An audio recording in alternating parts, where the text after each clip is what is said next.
there's orchid satin overlaid with an extravagance of white tulle lace. A magnificent collection honors the magnificent style of Gloria Swanson. Every larger-than-life star has an origin story, right? And Gloria Swanson's wasn't exactly plucked from a fairy tale castle. Forget silver spoons. Think more like well-traveled army spoons. Gloria May Josephine Swanson made her grand entrance on March 27, 1899 in Chicago, Illinois. Not exactly the glittering heart of Hollywood, but hey, everyone's got to start somewhere. Her folks were Joseph Theodore Swanson, a civilian employee of the U.S. Army Transport Service whose family roots stretched back to Sweden, and Adelaide Klanowski, a woman of German, French, and Polish descent. So you've got this mix of sturdy, Lutheran practicality from Dad, and perhaps a dash of European flair from Mom. Gloria was their only child, which often means one of two things. Either you're spoiled rotten, or you become incredibly self-reliant. Gloria, let's just say she learned early how to command attention. Her father's job meant the Swansons were frequently on the move. Imagine being a kid and packing up your life every few years, Chicago, Key West, Puerto Rico. It sounds like a military, brat's travelogue. Their homes weren't sprawling mansions. Gloria herself described them as modest, often small apartments or houses on or near army bases. Think cramped quarters, shared spaces, and the constant hum of impermanence. Not exactly the setting you'd picture for a future queen of the silver screen, decked out in diamonds and ostrich feathers. Joseph Swanson was apparently a strict but loving father, instilling a sense of discipline that Gloria might have rebelled against later but perhaps benefited from. Adelaide, on the other hand, seems to have been the more nurturing figure, maybe the one who first noticed that spark, that something in her daughter. Gloria recalled her mother fondly stating, "My mother was my best friend, my only friend." This closeness would become a cornerstone, especially when life threw its inevitable curveballs. They weren't wealthy by any stretch. Life was about making do, stretching pennies, and navigating the transient life of an army family. It was a world away from the colossal movie sets and lavish parties that awaited Gloria. But maybe, just maybe, this constant upheaval planted the seeds of adaptability in young Gloria. You learn to make friends fast, or you learn to entertain yourself. You learn to adjust to new surroundings, or you get left behind. Gloria wasn't the type to get left behind. Picture little Gloria. The outline mentions her as a tot with blonde hair, sparkling eyes that looked like they wanted to cause trouble. You can almost see her, can't you? Even in those humble surroundings, a tiny dynamo soaking it all in. Maybe the lack of material luxury fueled her imagination, made her dream bigger. As she later quipped about her early days, possibly exaggerating for effect as stars often do, "We were terribly poor, but terribly refined." It speaks volumes about wanting to project an image, even when reality was far less glamorous. The Lutheran faith was part of their background, suggesting a certain moral framework, though Gloria wasn't exactly known for sticking rigidly to conventions later in life. That inherent tension, the structured upbringing versus the burgeoning desire for something more, is fascinating. Did the constant moving make her crave stability, or did it ignite a wanderlust, a feeling that home was wherever she decided to plant her flag? Or her feathered headdress? This wasn't a family steeped in the arts. There were no actors, directors, or painters paving the way. Joseph was army-affiliated. Adelaide managed the home. Gloria's drive seemed to come from within, an innate pull towards performance that couldn't be explained by her immediate environment. It makes her eventual trajectory even more remarkable. She wasn't inheriting a legacy, she was building one from scratch, fueled by grit, learned in those constantly changing, less than glamorous childhood homes. As one observer might have noted, back then, even if they didn't know what was coming, that Swanson girl, She's got something about her, acts like she owns the place, even when the place is just a dusty army barrack. It was a hint of the command she'd later bring to the screen. So what do you think?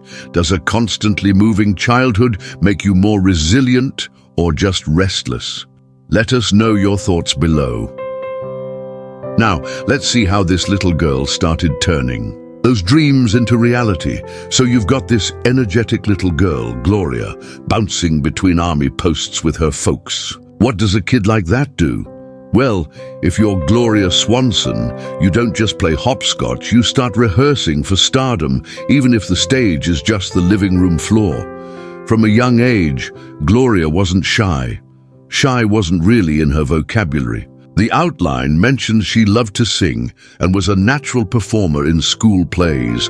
You can just picture her, can't you? Stealing every scene, probably adding dramatic flourishes the teacher never wrote in. Her mother, Adelaide, reportedly said something along the lines of, "Gloria was always singing, acting like the whole world was her stage."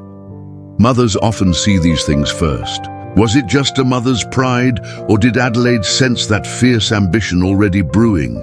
Gloria wasn't just playing, she was performing. There's a difference. It's about wanting, needing that attention, that spotlight. A pivotal moment, according to the outline and various accounts, happened during their time in Puerto Rico. Gloria saw her first motion picture. Imagine that impact. In the early days of cinema, flickering images on a screen, telling stories without words. For a girl already inclined towards drama and performance, it must have been electrifying. Like seeing a portal to another universe, one where she could be anyone, do anything. This wasn't just entertainment, it was a revelation. I knew then, she supposedly declared later, perhaps with a touch of dramatic hindsight, that I was born to be in front of those lights. Whether she said it quite like that or not, the seed was definitely planted. Movies weren't just something to watch, they were something to be in.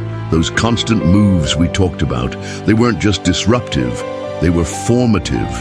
Each new town, new school, new set of faces, it forced Gloria to adapt, to figure out the social dynamics quickly, maybe even to create a persona that would help her fit in or stand out. That's acting practice, folks, just in the real world. It built resilience. You get knocked down, you pack your bags, you get back up in a new town. That kind of experience builds a certain toughness, a refusal to be easily discouraged. This ties directly into that theme we mentioned, resilience and the hunger for freedom. Freedom from the constraints of her somewhat nomadic, ordinary life. Freedom to become the star she felt destined to be. There are anecdotes, maybe slightly polished over time, like the one suggested in the outline about her skipping school to practice poses and expressions in front of a mirror. Can you imagine? While other kids are struggling with arithmetic, Gloria's perfecting her dramatic sigh or her come-hither glance. It sounds funny, but it also shows incredible focus and determination. She wasn't waiting for permission. She was creating her own training ground. Why wait for someone to discover you when you can discover yourself? That seems to have been her unspoken motto. This desire for something grander, this yearning to escape the mundane, was palpable. She wasn't content to just be Joseph and Adelaide's daughter, living a quiet life. She wanted more glamour, more excitement, more control. The outline mentions her trying to escape the family mold. That makes perfect sense. She saw a bigger world out there shimmering on the movie screen, and she wanted in. Her childhood wasn't just about enduring constant moves. It was about nurturing a dream that grew bigger with every mile traveled, every new place that wasn't Hollywood. Think about that little girl, maybe 5 or 6, belting out a song for relatives, commanding the room. Now picture her a few years later, mesmerized by the silent, flickering images in a makeshift theater in Puerto Rico. Then imagine her as a young teen, practicing in the mirror, already visualizing her name in lights. It wasn't just dreaming, It was planning. Gloria Swanson wasn't someone things just happened to. She was someone who made things happen right from the start. Her childhood laid the groundwork not just for a star, but for a force of nature. What about you? Was there a single moment or experience in your childhood that sparked a lifelong passion? Share it in the comments. Up next, how the environment she grew up in shaped the future icon. Okay, so we've established that Gloria wasn't exactly sitting around waiting for life to happen, but what was the world around her like during those formative years? We're talking the early 1900s, leading into the teens. Chicago, where she was born and spent some early years, was a booming, bustling industrial city. Think clanging trolleys, towering new buildings, a raw energy. Maybe some of that rubbed off on her.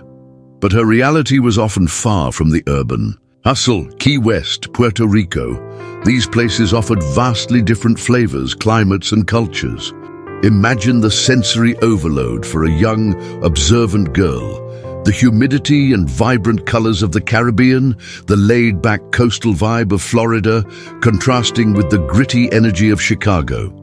This wasn't a sheltered, homogeneous upbringing. She was exposed to different ways of life, different rhythms. This cultural smorgasbord likely broadened her horizons, even subconsciously. Maybe it contributed to her later ability to portray a wide range of characters, from society sophisticates to island temptresses. As she might have put it, travel doesn't just teach you about new places, it teaches you about the entertainment. Landscape itself was exploding. Vaudeville was still huge, live theater was thriving, and crucially, Nickelodeons and early movie houses were popping up everywhere. Even in smaller towns or near army bases, the magic of moving pictures was becoming accessible. This wasn't just background noise, it was the cultural air Gloria breathed. She wasn't just dreaming in a vacuum. She was seeing tangible evidence that a world of performance and storytelling existed and was growing rapidly. The outline points out a key moment. Around 1914 or 1915, her parents separated. This is a major upheaval for any teenager. Joseph and Eva. Adelaide went their separate ways, and Gloria ended up with her mother. This wasn't just a change of address. It fundamentally altered her family structure and, likely, her sense of security. But sometimes, disruption creates opportunity. With her father, the more disciplinarian figure according to most accounts, less present in her daily life, did Gloria feel a new sense of freedom? Did Adelaide, now perhaps needing to find her own way too, become more supportive of Gloria's unconventional ambitions? It seems plausible. It was after the separation that Gloria and Adelaide made the fateful move. Not just to another town, but to the place where dreams were manufactured. Hollywood, California, or at least closer to it. They initially landed back in Chicago for a bit, where the film industry actually had significant roots. More on that soon. Before heading west.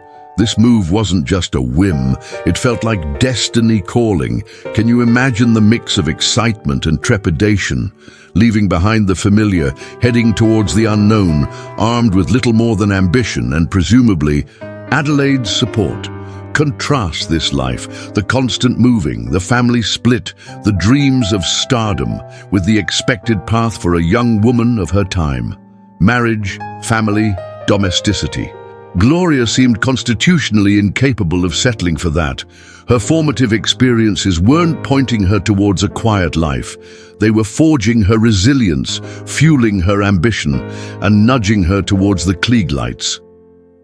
A friend from that era might have observed, as the outline suggests, Gloria always talked about being famous. We thought she was dreaming, but she had this look in her eye.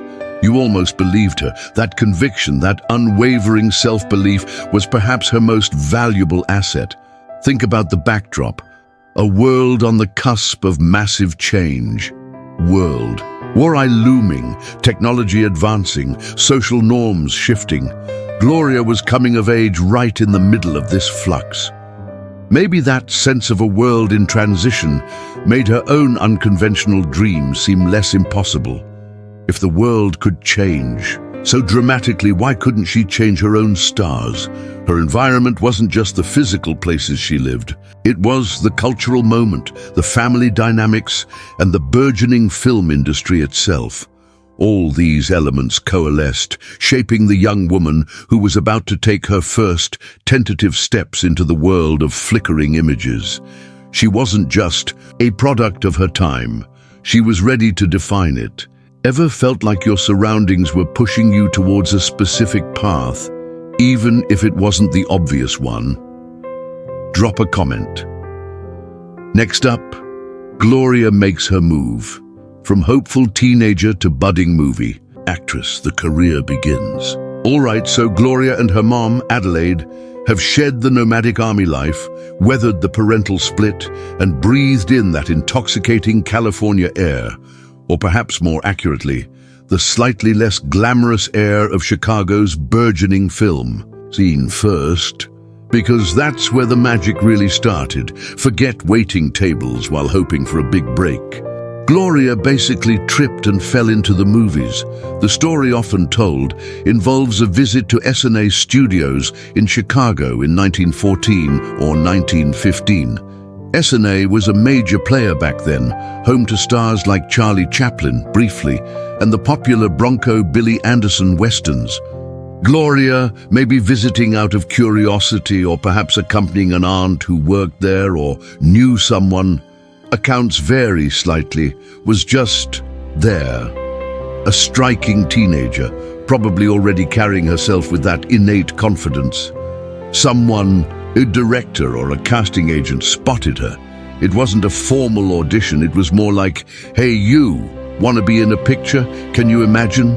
1 minute you're a civilian, the next you're offered a bit part. Her first credited or sometimes uncredited appearances were tiny roles, often just background atmosphere in comedies or dramas. The outline mentions The Fable of Elvira and Farina and The Meal Ticket, 1915, as one of her earliest S&A gigs. She was paid something like $13.25 a week, not exactly star wages, but it was a foot in the door, a door she practically kicked down. She also appeared as an extra in Chaplin's His New Job while he was briefly at S&A, though blink and you'd miss her. She wasn't exactly setting the world on fire initially. She was what they called stock, basically part of the studio's pool of actors used as needed. But Gloria wasn't content to just be background scenery. She soaked it all up, how the cameras worked, how the directors guided the actors or didn't, how the flimsy sets were lit. She was learning the craft from the ground up, even if her roles were minuscule. She later recalled these early days with a mix of amusement and dismissal. I was a glorified extra. They paid me to stand there and try not to bump into the furniture, but even then she likely stood out. During this S&A period, she met Wallace Beery, another actor at the studio, gruff, burly, and considerably older. He was an established name. She was a newbie. Against her mother's wishes, a recurring theme perhaps, Gloria married Beery in 1916 on her 17th birthday. This wasn't exactly a fairy tale romance, by most accounts, including Gloria's own scathing recollections in her autobiography Swanson on Swanson. It was a disaster. Beery was allegedly abusive and controlling. The marriage was short-lived and unhappy, ending in divorce by 1919. But it served a purpose, however painful. It got her to California. Beery was heading west to work for Mack Sennett's Keystone Studios, famous for its slapstick comedies and the Keystone Cops, and Gloria went with him. Ah, Keystone! Home of pies in the face, frantic chases and bathing beauties. Gloria found herself working for Sennett, often playing one of those bathing beauties. Picture this. The future regal Gloria Swanson, dodging pies and splashing around in skimpy, for the time, swimsuits. It was a far cry from the dramatic roles she craved, but it was work, it was Hollywood, and it kept her visible. She absolutely hated the slapstick. She felt it was beneath her.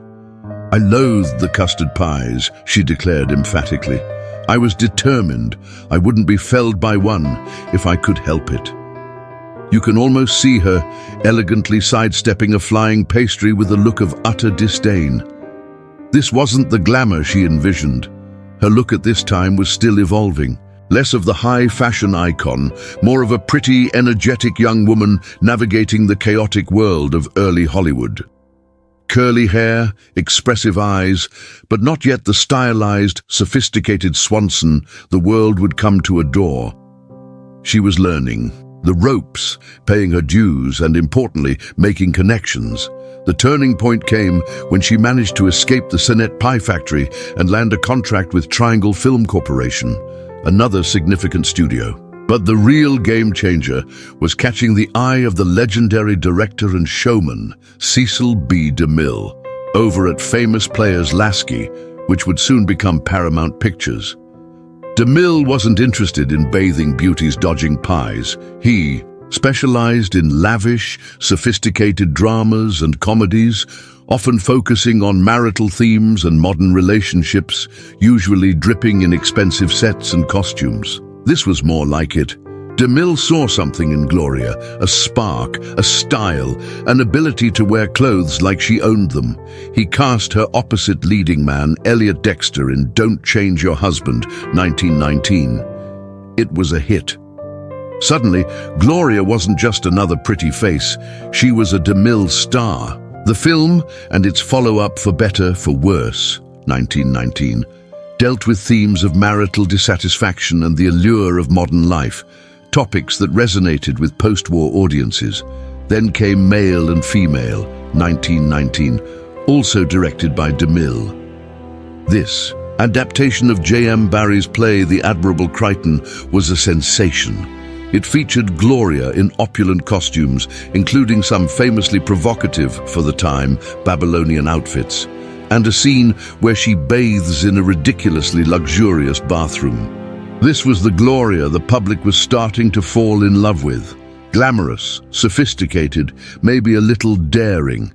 The outline nails it. She was becoming an emblem of the modern woman, soon to be labeled a flapper, though her style was often more couture than Charleston.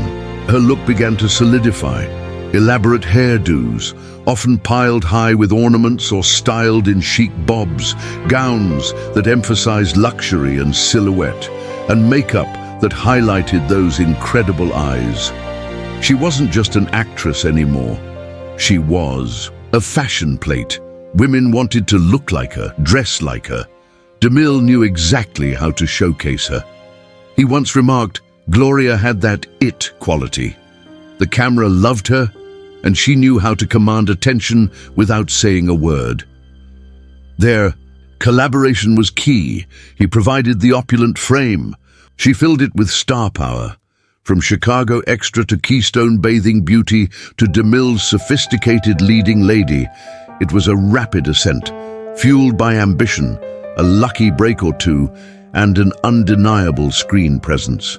The early struggles, the bad marriage, the pie dodging, they were all just stepping stones. Gloria Swanson had arrived. Did you know Chicago was such a huge hub for early filmmaking? Kind of surprising, right? Let us know. Next, we look at the films and moments that cemented Gloria's place as Hollywood royalty. So, Gloria Swanson, under the masterful, some might say, Svengali-like guidance of Cecil B. DeMille, had burst onto the scene. She wasn't just a star, she was rapidly becoming the star.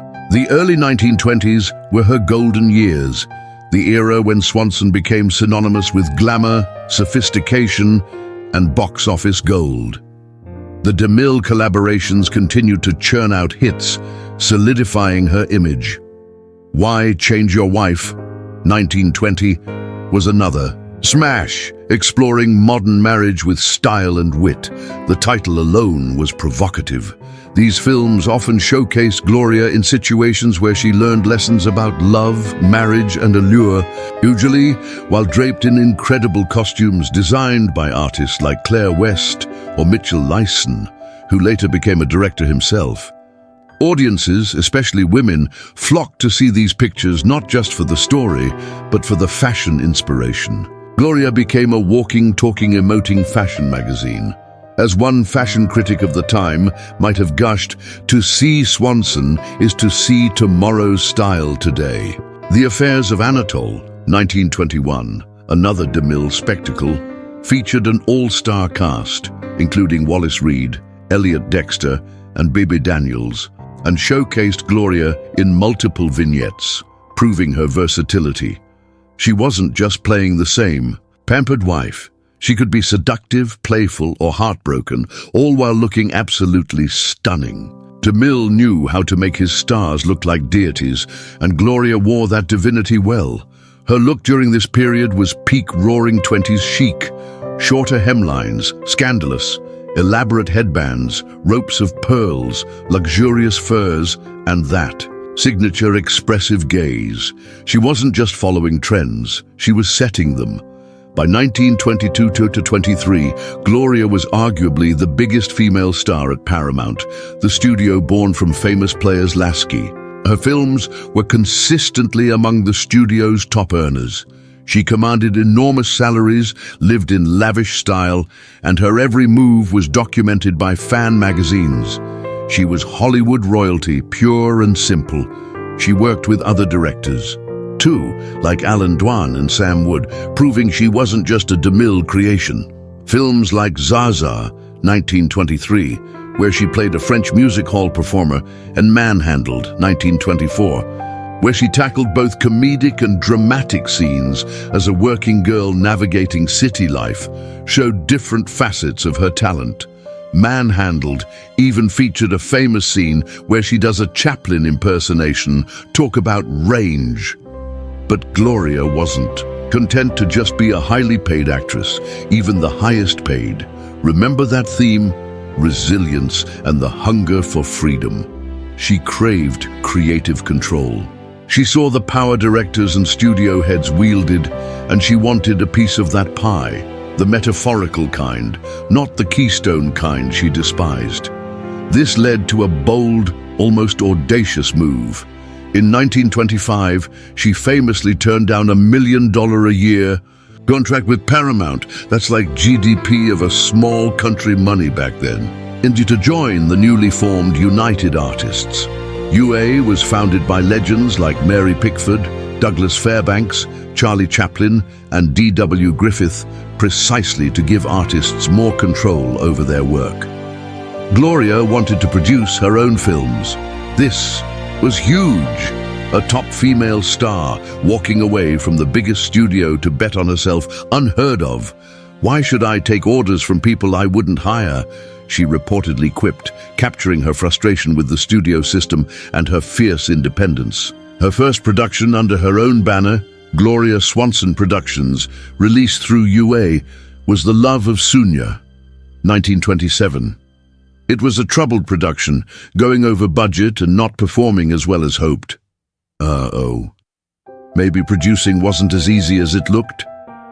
Undeterred, Gloria doubled down. For her next independent project, she chose a controversial play, Rain, based on a story by W. Somerset Maugham.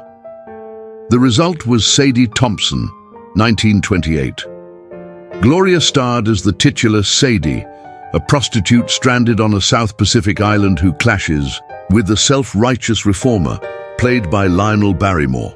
Directed by Raoul Walsh, the film was gritty, powerful, and a huge departure from her glamorous DeMille roles. It was a massive critical and commercial success. And guess what? Gloria snagged her first Academy Award nomination for Best Actress. This wasn't just a star vehicle. It was a triumph of artistic ambition. She had proven she could be more than just a clothes horse. She was a serious actress and a savvy producer. A contemporary review might have marveled Swanson, shedding silks. For Sin delivers a performance of raw power, but then came the sound revolution. Talkies arrived and Hollywood panicked. Many silent stars, whose appeal relied on visual storytelling and pantomime, saw their careers evaporate overnight. Would Gloria, the epitome of silent screen glamour, survive? She didn't just survive, she tackled sound head-on. Her first full talking picture was The Trespasser, 1929. Directed by Edmund Goulding and featuring Gloria not just speaking, but singing on screen, the film was a sensation. It proved Gloria had a voice that worked for the talkies and the dramatic chops to handle dialogue. It earned her a second Academy Award nomination for Best Actress. She had successfully navigated the treacherous transition that ended so many careers. Sound? I wasn't afraid of sound, she later declared. Why should I be? I'd been talking all my life. Classic Gloria confidence. The early 30s saw her continue to work, but the landscape was changing. Taste shifted, new stars emerged, and the Depression impacted the industry. While she had successes, her box office dominance began to wane. She made films in Britain, tried different genres, but the magic of the 20s proved hard to recapture consistently. And then, decades later, came the comeback that wasn't just a comeback. It was a cultural earthquake. Sunset Boulevard, 1950. Directed by the brilliant Billy Wilder, this dark, cynical and utterly captivating film noir cast Gloria as Norma Desmond, a faded silent film star living in a decaying mansion, lost in delusions of a triumphant return. The parallels to Gloria's own career were impossible to ignore, bordering on cruel, yet she embraced the role with ferocious intensity. Norma Desmond wasn't just a character. She was Gloria, dialed up to 11, reflecting the glories and tragedies of Hollywood itself. Her performance was legendary.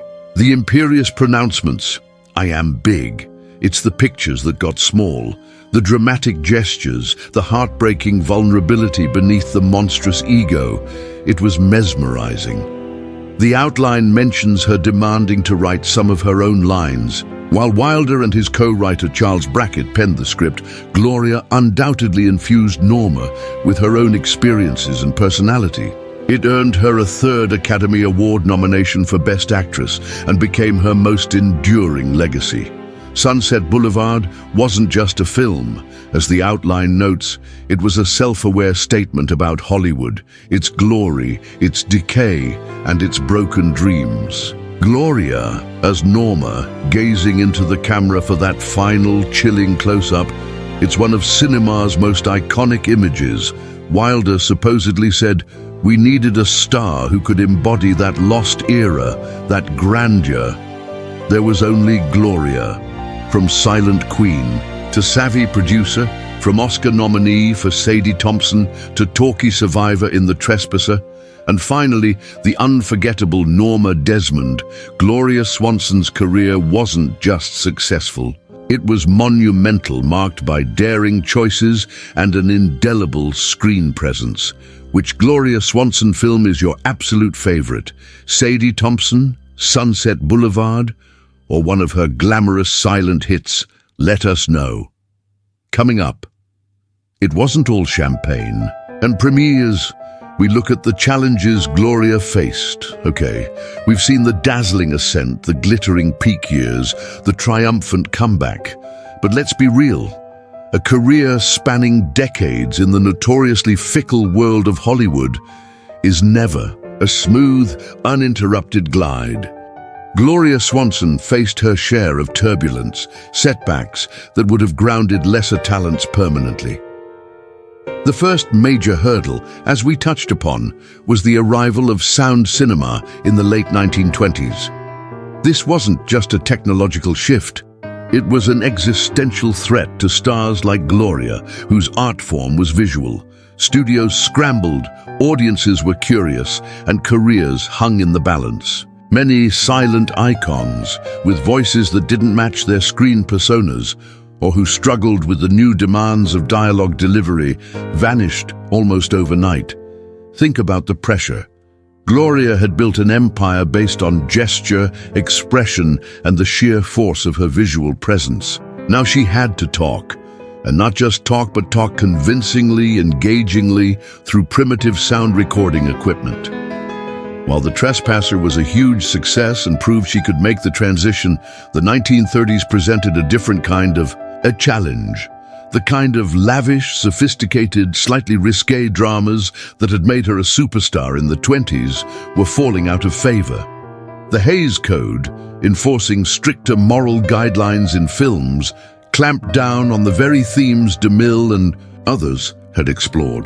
The Great Depression also shifted audience taste towards escapist musicals, tough gangster films, or screwball comedies, genres that weren't always a natural fit for Gloria's established persona. She tried different things, signing with different studios after her United Artists venture wound down, even making a couple of films in England. There were some notable efforts like Indiscreet, 1931, or Perfect Understanding, 1933, but the consistent box office magic wasn't quite there. The scripts offered weren't always stellar, and the public seemed captivated by newer faces like Katharine Hepburn, Bette Davis, or Greta Garbo, who successfully navigated the sound transition herself. Imagine being the undisputed queen for a decade, and then suddenly you're not the automatic first choice anymore. That's gotta sting the ego, especially an ego the size of Gloria's. Hollywood is like organized terrorism, she once famously declared, highlighting the brutal, cutthroat nature of the business she knew so well. Adding to the pressure was the studio system itself. Even when she wasn't producing her own films, Gloria was known for being, well, let's call it assertive. She had opinions, strong ones, about scripts, costumes, directors, everything, in the hierarchical studio structure where stars were often treated like valuable property rather than collaborators.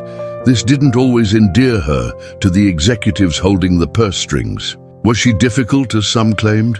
Or was she simply a smart, experienced woman demanding professional respect and creative input in a male-dominated industry? Probably a bit of both. I wasn't difficult, she might have argued, I just knew what I wanted and wasn't afraid to ask for it, or demand it. That fierce independence, while admirable, could also be an obstacle in a system that prized conformity. Then there was the challenge of aging in Hollywood, a town obsessed with youth, especially for its female stars. By the mid-1930s, Gloria was, well, no longer in her 20s. Roles for mature women were scarce, often relegated to mothers or character parts, something the glamorous Swanson wasn't quite ready for. She actually walked away from film for several years in the late 30s and early 40s, focusing on other ventures, business, radio, theater. It wasn't necessarily a forced retirement, perhaps more of a strategic retreat, refusing to accept roles she felt were beneath her. Can you picture the frustration, knowing you still have the talent, the presence, but the industry seems to have moved on? And then the road to Sunset Boulevard. Getting that film made wasn't easy. It was a dark, cynical script that pulled no punches about Hollywood's cruelty. Many actors, including Mae West and Mary Pickford, reportedly turned down the role of Norma Desmond, finding it too close for comfort or simply too unflattering. Gloria, however, saw the potential, but even getting the role required a screen. Imagine Gloria Swanson having to audition, orchestrated by director George Cukor to convince the Paramount executives and Billy Wilder she could still deliver. The filming itself, while ultimately triumphant, wasn't without its challenges. Playing a character so reflective of a faded stardom, surrounded by the ghosts of her own silent past, the film even used clips from one of her unfinished silent epics, Queen Kelly, must have been emotionally taxing. Norma Desmond is a complex, often monstrous character, diving into that psychology, blurring the lines between her own history and Norma's delusion that required immense courage and skill. She had to confront the very fears the industry foisted upon aging stars, the fear of being forgotten, the desperation for a comeback. As the outline hints, preparing for Norma wasn't just about learning lines, it was about excavating decades of experience, ambition, and perhaps disillusionment. A lesser actress might have shied away, but Gloria charged in. She knew this was her chance, maybe her last chance, to make a monumental statement. Norma Desmond. She wasn't crazy, Gloria later reflected. She was just ready for her close-up, and the world had forgotten how to look. From the technological terror of sound to shifting audience tastes, from battles with studio heads to the industry's inherent ageism, and finally, the emotional tightrope walk of playing Norma Desmond. Gloria Swanson's career was a masterclass in navigating obstacles. Her resilience wasn't just about bouncing back. It was about refusing to be defined by the industry's limitations. What's the biggest career obstacle you've ever had to overcome? Share your story. Next, let's talk about what made Gloria truly unique, her style and lasting contributions. When you think Gloria Swanson, what's the first image that pops into your head? Chances are it involves feathers, beads, luxurious fabrics, maybe an elaborate turban, and an expression that says, "I own this room, darling." Gloria wasn't just an actress. She was a style, a whole aesthetic movement wrapped up in one petite powerhouse frame. Her contribution to fashion, particularly in the 1920s, cannot be overstated. Working closely with Cecil B. DeMille and visionary designers like Claire West, and later the legendary Travis Banton at Paramount, Gloria became the ultimate cinematic clothes horse. But she wasn't just wearing costumes, she was embodying a new ideal of modern femininity. The outline rightly identifies her with helping to define the flapper look, but Gloria's version was often more high-fashion heiress than jazz baby. Think less fringe and more ermine. Her screen wardrobe was pure aspiration, intricate beadwork that probably weighed more than she did, dramatic headdresses that defied gravity, slinky gowns cut on the bias, ropes of pearls, sparkling jewels, sometimes real, borrowed from her own legendary collection. She understood the power of clothes in storytelling and character development. The luxurious negligés in DeMille's marital dramas signaled sophistication and allure. The slightly more practical, yet still chic, outfits in Manhandled reflected the aspirations of a working girl. The gritty realism of her costumes in Sadie Thompson visually stripped away the glamour, emphasizing the character's raw circumstances. And of course, the decaying grandeur of Norma Desmond's wardrobe in Sunset Boulevard, designed by the iconic Edith Head, perfectly mirrored the character's faded glory. Edith Head herself reportedly said something like, "Gloria didn't just wear clothes, she gave them personality. You designed for Swanson, knowing she would elevate whatever you created." Her personal style off-screen was just as influential. She embraced trends but always added her own dramatic flair. The short, bobbed haircuts of the era, the cloche hats, pulled down low, the bold makeup emphasizing her expressive eyes and Cupid's bow lips, women everywhere copied her look. Fan magazines breathlessly documented her latest ensembles. She wasn't just a movie star, she was a global trendsetter. Can you imagine the pressure? Stepping out for groceries probably required a full wardrobe consultation. She later joked about the excess. We had peculiarity, but it was changeless peculiarity. We were weirdos, but we stayed weird. Today, you're all the same. A typically Swanson-esque dismissal of modern conformity.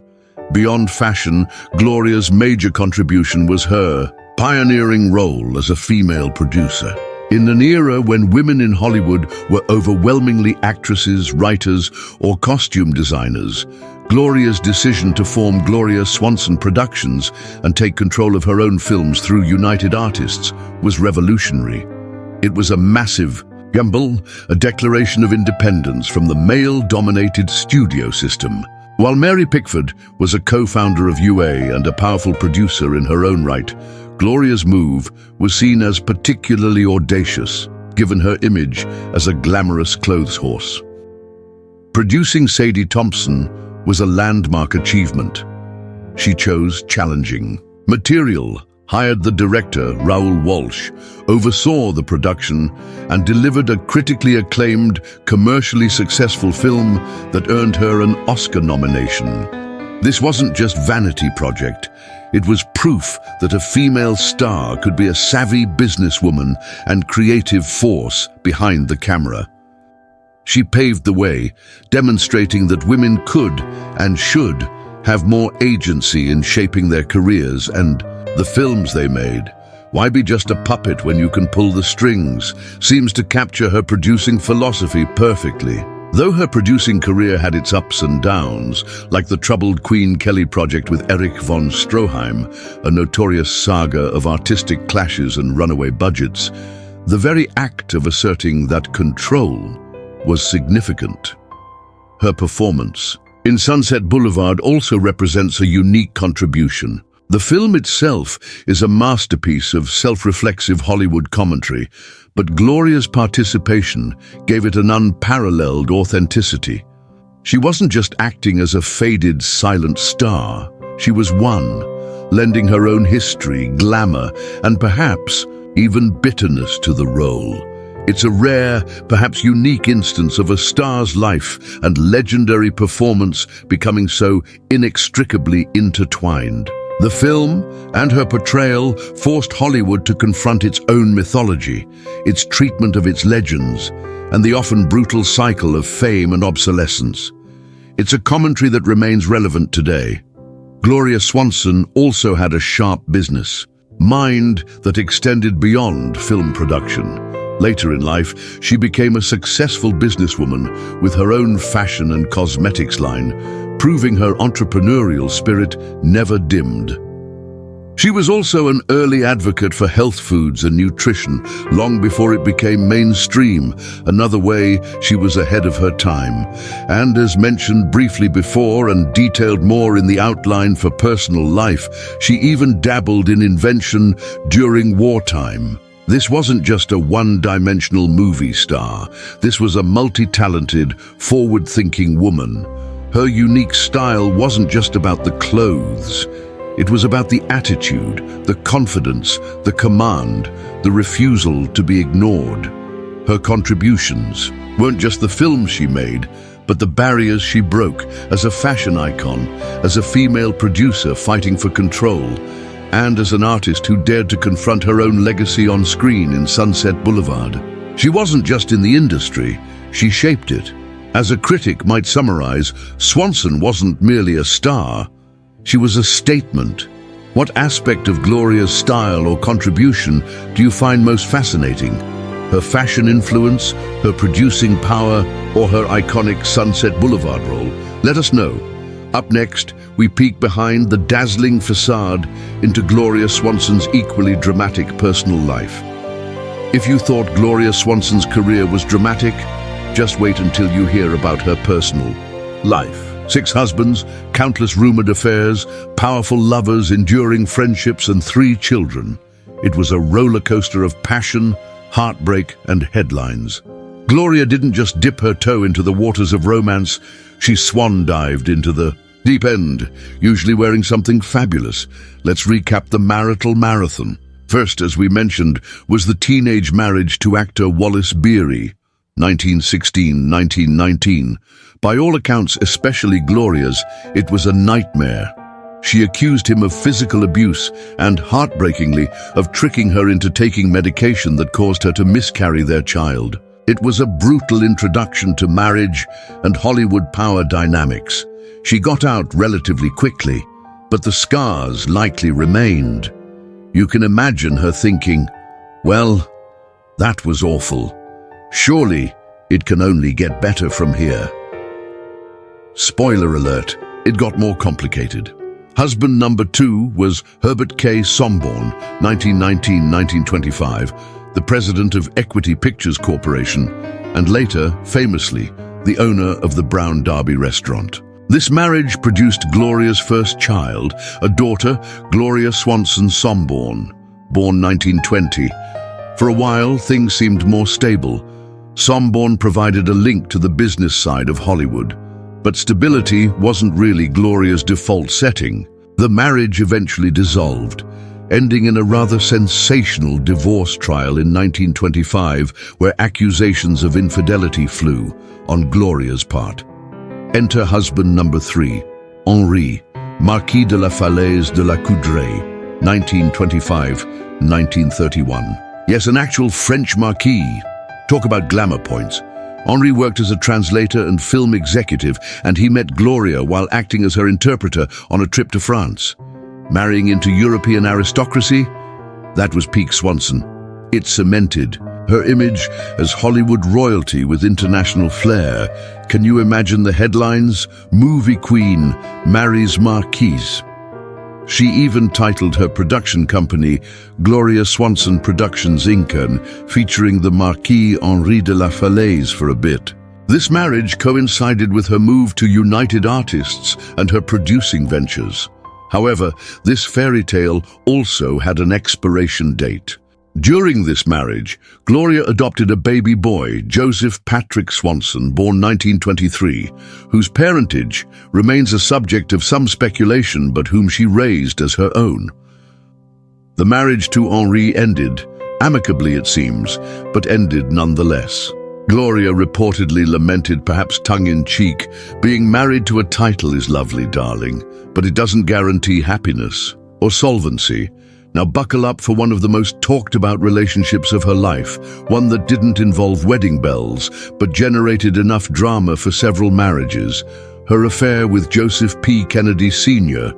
Yes, that Kennedy, patriarch of the future political dynasty, millionaire businessman, and Hollywood player heading FBO Pictures, later part of RKO. Their affair began around 1927 to 1928. While Gloria was still married to the Marquis, and Kennedy was very much married to Rose Fitzgerald Kennedy. It was both a passionate romance and a business partnership. Kennedy became deeply involved in financing and managing Gloria's career, particularly her production company. He backed the ill-fated Queen Kelly, 1929, directed by the notoriously extravagant Erich von Stroheim, a financial disaster that strained their relationship. Their affair was an open secret in Hollywood, incredibly risky for both of them. Kennedy was ambitious, powerful, and ruthless. Gloria was independent, famous, and equally strong-willed. It was a combustible combination. Friends supposedly warned her about Kennedy's controlling nature. One might have quipped, "Gloria, darling, you traded a marquis for a mogul. Careful you don't get merged or acquired." The relationship eventually imploded spectacularly around 1930, amidst financial recriminations and emotional turmoil. Gloria claimed Kennedy had misled her financially, leaving her in considerable debt. It was a high-stakes game of love, power, and money, and Gloria arguably paid a heavy price. After the Kennedy debacle and the divorce from Henri came husband number 4, Michael Farmer, 1931-1934, an Irish sportsman she met while filming in Europe. This marriage produced Gloria's third child, Michelle Bridget Farmer, born 1932, but again wedded bliss proved elusive. 3 years, another child, another divorce. Are you sensing a pattern here? Gloria seemed drawn to intense connections, but permanence wasn't in the cards. Then came a long gap before husband number 5, William N. Davey, 1945-1948, an investment broker. This marriage also lasted only a few years. By this point, Gloria was in her late 40s. Her film career was quieter, pre-Sunset Boulevard, and perhaps she was seeking a different kind of partnership. It didn't stick. Finally, much later in life, came husband number 6, writer William Dufty, 1976-1983, her death. Dufty was the author of Sugar Blues, a book about the dangers of sugar, which resonated with Gloria's long-time interest in health and nutrition. He also co-wrote Billie Holiday's autobiography, Lady Sings the Blues. This marriage seemed different, a partnership based on shared interests and companionship in her later years. They were together until her death. Maybe, after all the drama, she found a measure of peace. Beyond the husbands and the high-profile affair, Gloria had friendships within the industry, though she often seemed slightly apart, perhaps due to her stature or independent nature. The outline mentions Rudolph Valentino. They were contemporaries and likely moved in the same circles, embodying the romantic ideals of the silent era. She also maintained a lifelong closeness with her daughter, Gloria Swanson. Analyzing these relationships reveals a woman drawn to power, glamour, and intensity, but perhaps fundamentally resistant to being possessed or controlled. Each marriage, each affair seemed to represent a different phase of her life, a different need, from the youthful mistake with Beery to the aristocratic allure of the Marquis, the dangerous power dynamic with Kennedy, and finally, the companionship with Dufty. Her romantic life was as complex and dramatic as any film she starred in. As a close friend might have observed with a sigh, loving Gloria is like holding onto a beautiful, unpredictable firework. Thrilling, dazzling, but you might get burned. 6 husbands, can you imagine? What do you think drove Gloria's complex love? Life? A search for security? A love of drama? Let us know your theories. Next, the personal struggles behind the glamorous image. Behind the diamonds, the headlines, and that indomitable screen presence, Gloria Swanson was, of course, human. And like all humans, especially those living under the relentless glare of the Hollywood spotlight, she faced significant personal struggles. It wasn't all premieres and standing ovations. There were shadows, anxieties, and battles fought away.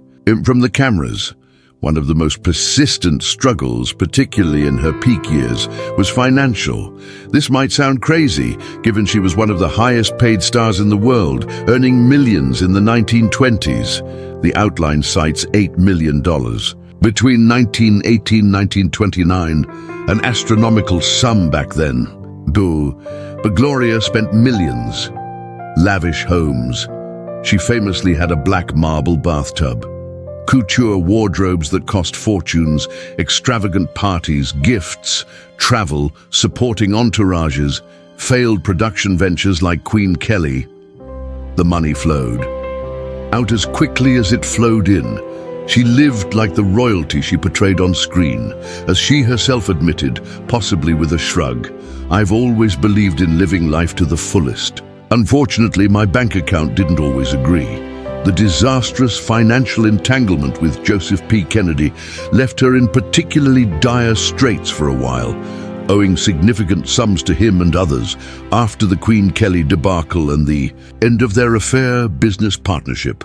There were periods where, despite her fame, she was genuinely worried about money. This wasn't just about affording luxuries, it was about maintaining the image, the lifestyle expected of Gloria Swanson. Can you imagine the pressure? Trying to project effortless wealth while secretly juggling bills? It adds another layer to her fierce drive. Maybe some of that ambition was fueled by a deep-seated fear of losing it all, of returning to the less than glamorous circumstances of her childhood. Then there was the immense pressure of maintaining her star image. In the golden age of Hollywood, stars weren't just actors. They were idols, crafted and managed by the studios, or in Gloria's independent phases, by herself. Every public appearance, every photograph, every interview was scrutinized. For a woman whose fame was so tied to glamour and fashion, the need to always look perfect, to be Gloria Swanson, must have been exhausting. This likely intensified as she aged in an industry obsessed with youth. The fear of being forgotten, of becoming irrelevant, the very fear she so brilliantly channeled in Sunset Boulevard, was a real and present danger for aging stars. The most terrifying thing in Hollywood, she might have confided to a friend, isn't a bad review, it's silence. When they stop talking about you, her multiple divorces, while perhaps liberating in some ways, also took their toll.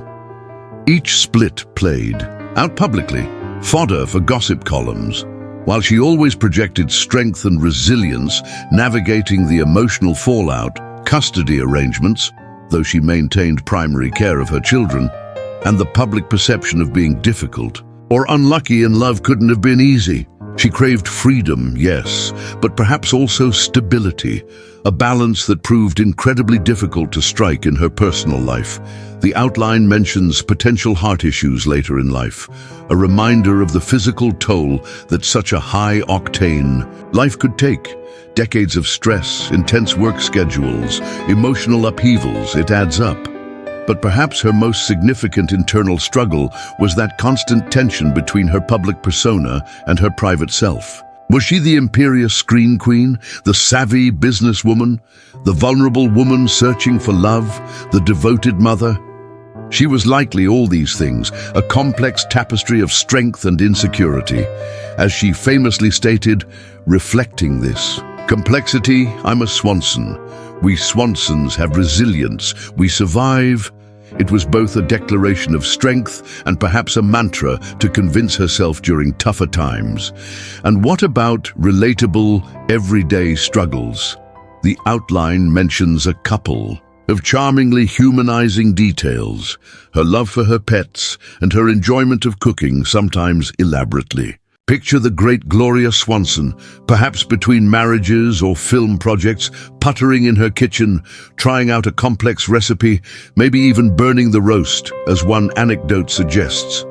Or imagine her finding solace and uncomplicated affection with her dogs, away from the demands and dramas of her human relationships.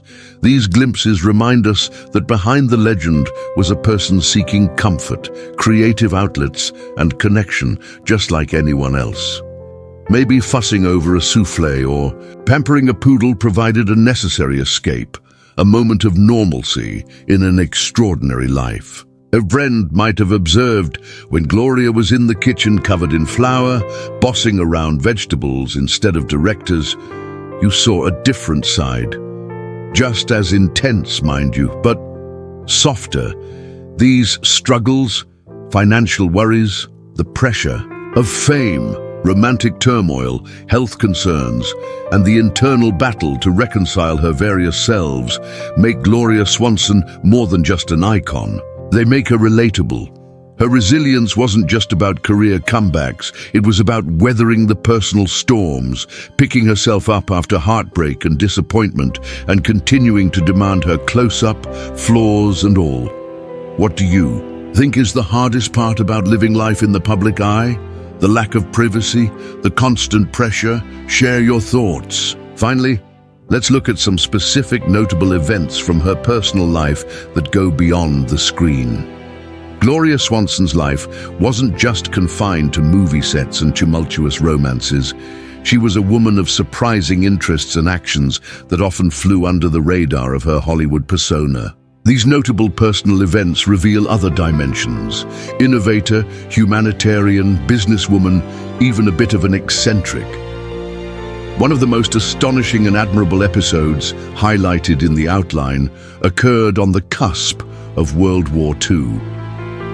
In 1938-39, Gloria became involved in a venture called Multiprizes, Inc. This company aimed to nurture inventors and their creations. Through this connection, she learned about several Jewish scientists and inventors in Germany and Austria who were desperate to escape the rising Nazi threat. These weren't just casual acquaintances. These were brilliant minds working on potentially valuable technologies. Gloria didn't just offer sympathy, she took action, leveraging her fame, connections, and perhaps investing her own money, risky given her sometimes precarious finances. She played a crucial role in helping at least 4 of these men, including electronics pioneers and an acoustics expert, get out of Europe and relocate to the United States. Can you imagine the complexity and danger involved? Navigating international bureaucracy, potentially skirting regulations, all while the world was sliding towards war. This wasn't about publicity. It was a genuine humanitarian effort driven by a belief in innovation and likely a fierce opposition to the horrors unfolding in Nazi Germany. One of the scientists she helped rescue reportedly said later, "Gloria Swanson didn't just save our lives. She saved our work, our potential. She gave us a future." It reveals a depth of character and a willingness to use her privilege for something truly meaningful, far removed from the perceived frivolity of Hollywood. This wasn't Norma Desmond, this was Schindler-level stuff, albeit on a smaller scale. And speaking of invention, Gloria wasn't just sponsoring inventors, she had an inventive streak herself. The outline mentions several patents or ideas credited to her over the years. As early as the late 1920s, during her affair with Joseph Kennedy, who was involved in the burgeoning radio industry via RCA, she apparently worked on ideas related to wireless communication. Later, during World War II, when metal was scarce, she reportedly helped develop or promote a type of plastic button as a substitute. There's also talk of her devising a specialized cutting tool for use in the war effort and designs for things like foldable coat hangers and extendable electrical cords. Now, was she Thomas Edison in a feathered hat? Probably not. But it shows an active, curious mind, constantly looking for solutions, for improvements. Picture her, the glamorous movie star, sketching designs for buttons or discussing electronic principles with engineers. It completely upends the stereotype. Why shouldn't an actress have ideas? She might have snapped if anyone expressed surprise. My brain doesn't stop working just because the cameras stop rolling. This inventive spirit ties into her desire for control and freedom. Freedom to create, whether it was a film or a better button.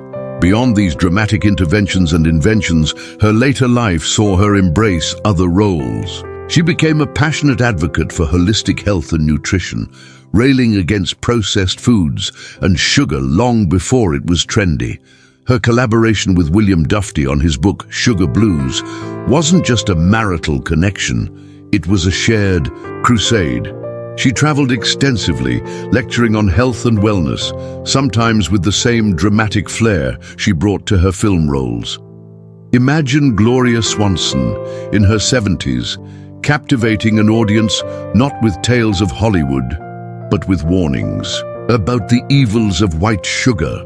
Your bodies are temples, darlings. You can almost hear her proclaiming. Stop treating them like garbage disposals. The outline also reminds us of her more domestic side, the cooking, the pets, the diary writing. These weren't grand public events, but they were notable parts of her personal landscape.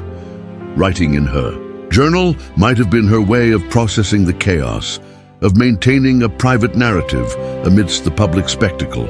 And the elaborate cooking, perhaps it was another form of creativity, another way to be in control, orchestrating ingredients instead of actors. The anecdote about her throwing a tart at a stingy investor, hilarious, possibly apocryphal, but perfectly captures that blend of domesticity and fiery temperament. You didn't mess with Gloria, whether in a boardroom or her kitchen.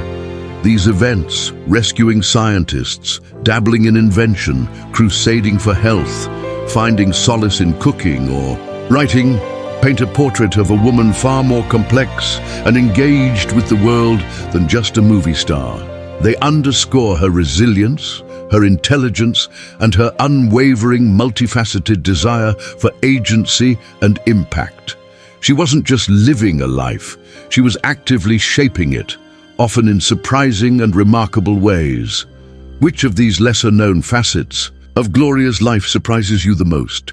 The inventor, the humanitarian, the health guru? Let us know below. Now let's consider the lasting impact of this incredible woman, her legacy.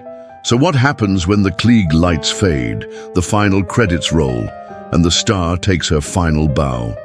For many, fame is fleeting, but Gloria Swanson, her influence echoes. Long after her passing in 1983, she wasn't just a star of her time, she became a permanent fixture in the cultural firmament. Her most immediate and visible legacy, of course, lies in her films, particularly those iconic roles that defined eras. As a queen of the silent screen, she embodied the glamour, sophistication, and burgeoning independence of the roaring 20s woman. Films like Male and Female, Why Change Your Wife, and Manhandled captured the zeitgeist, and Gloria herself became the visual shorthand for that era's aspirations and anxieties. Even if younger generations haven't seen these specific films, the image of the 1920s screen siren, opulent, dramatic, captivating, owes a tremendous debt to Swanson. She helped write the visual language of early Hollywood glamour. As one film historian might put it, you can't understand 1920s Hollywood style without understanding Swanson. She wasn't just wearing the clothes, she was the style. Then there's Sadie Thompson. Her powerful, Oscar-nominated performance and her role as producer broke ground. Challenging both censorship, the film had to tread carefully around its controversial themes, and industry norms about female agency. It remains a landmark of late. Silent cinema, showcasing her dramatic depth beyond the DeMille spectacles, and inevitably, we circle back to Sunset Boulevard. This film alone secured her cinematic immortality. Norma Desmond isn't just a character, she's an archetype, a cultural touchstone. The film's dark take on fame, aging, and Hollywood delusion remains potent and relevant. Lines like, "All right, Mr. DeMille, I'm ready for my close-up" have entered the lexicon, quoted and parodied endlessly, often by people who may not even know the film's origin, but recognize the sentiment instantly. Gloria's performance is studied in film schools, dissected by critics, and continues to mesmerize audiences. It's a performance that transcends its time, speaking to universal themes of ambition, loss, and the madness that can accompany faded glory. The outline rightly calls it a cultural phenomenon, and that's no exaggeration. Beyond specific films, Gloria's legacy includes her impact on fashion.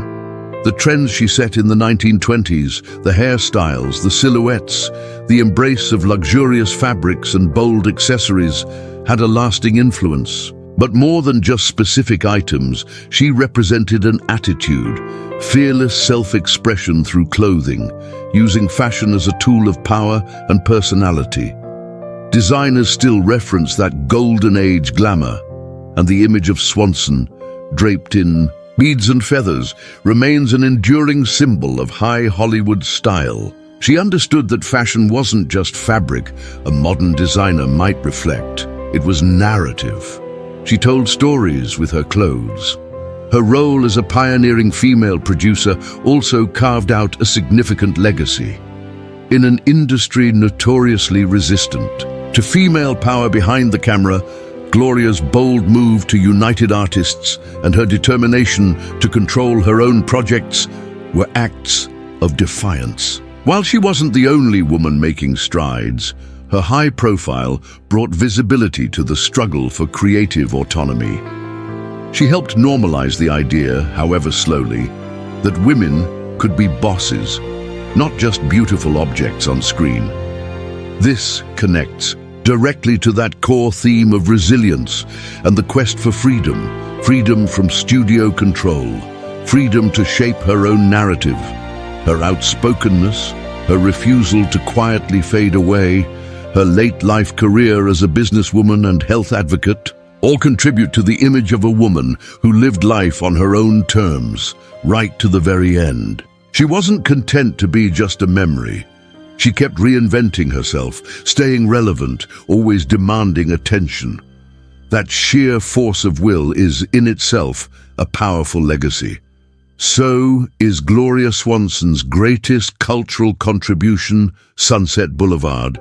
Her 1920s fashion influence, or her role as a pioneering producer? Tough call. What's your vote? Let us know. Next, we reflect on how Gloria Swanson is remembered today. Gloria Swanson passed away in New York City on April 4th, 1983, at the age of 84. But legends like Gloria don't truly die. They just take up permanent residence in our cultural memory. How is she remembered today, decades after her final curtain call? First, there are the official honors. She has a star on the Hollywood Walk of Fame, a permanent marker of her indelible contribution to the industry she helped build and often battled. Her handprints and footprints are immortalized in the forecourt of Grauman's Chinese Theater, now TCL Chinese Theater, alongside other giants of cinema.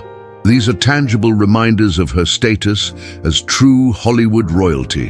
Her autobiography, Swanson on Swanson, published in 1980, became a bestseller. It's a candid, often fiery account of her life, told in her own inimitable voice. It's full of incredible anecdotes, score-settling, especially regarding Wallace Beery and Joe Kennedy, and insights into the golden age of Hollywood. The book itself is a significant part of her legacy, ensuring her version of her extraordinary story continues to be read and discussed. It cemented her image as not just a star, but a survivor with a sharp memory and even sharper opinions. If you want the truth, she seemed to say through its pages, you have to tell it yourself, preferably with footnotes and flair. Of course, Sunset Boulevard remains the primary lens through which many remember her today. Norma Desmond is such a towering figure that she sometimes threatens to eclipse the real Gloria Swanson.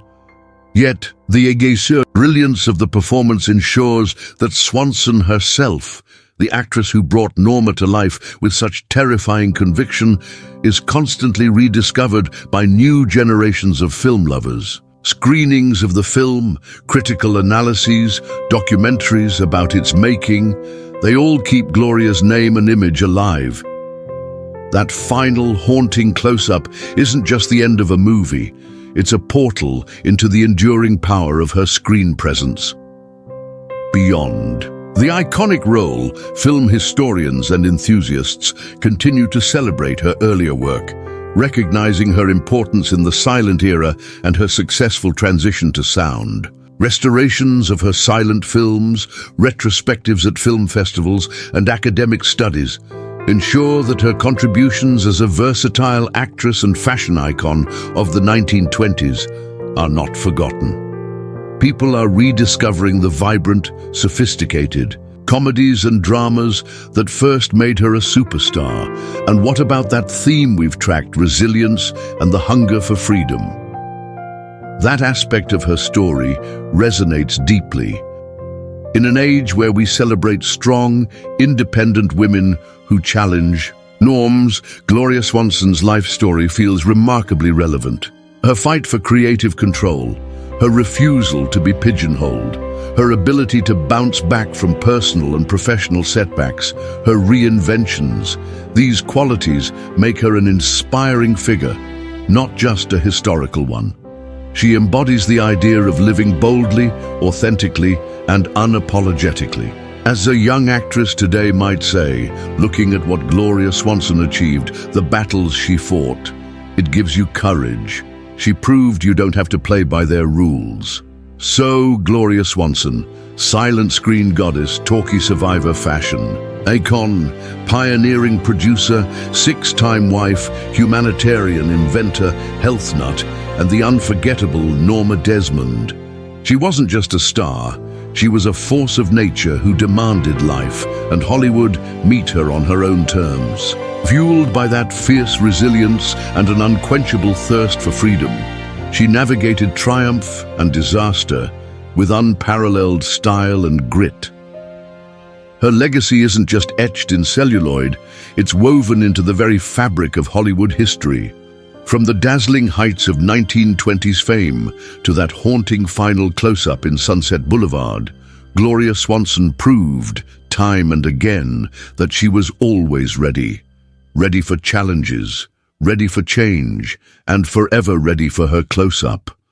A true original whose sparkle will never truly fade.